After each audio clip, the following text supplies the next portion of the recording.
বাংলাদেশের মানুষের জন্য এবার একটা সুখবর, সেটা হচ্ছে টি স্পোর্টসে খেলা দেখাচ্ছে। T Sports FIFA world cup সম্পূর্ণ সম্প্রচার করবে, যত রাতই হোক যত ভোরই হোক। আর সেই সাথে বাংলালিংক দেখাবে টফিতে। কিন্তু টফিতে দেখার একটা শর্ত আছে, সেটা হচ্ছে বাংলালিংকের নির্দিষ্ট একটা ডেটা কিনতে হবে এবং সেই ডেটা ইউজ করে এই টফি দিয়ে লাইভ খেলা দেখতে হবে।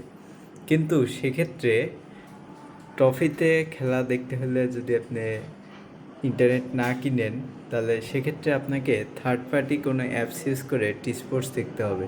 তবে ট্রাভেল করার সময় আপনাকে সেক্ষেত্রে টফি ইউজ করাটাই বেটার হবে। কিন্তু যদি আপনি চান, টি স্পোর্টসেও দেখতে পারবেন অন্য সিম থেকে ডেটা কিনে, কারণ বাংলালিংকের ডেটা আমার মনে হয় সব জায়গায় সমান না।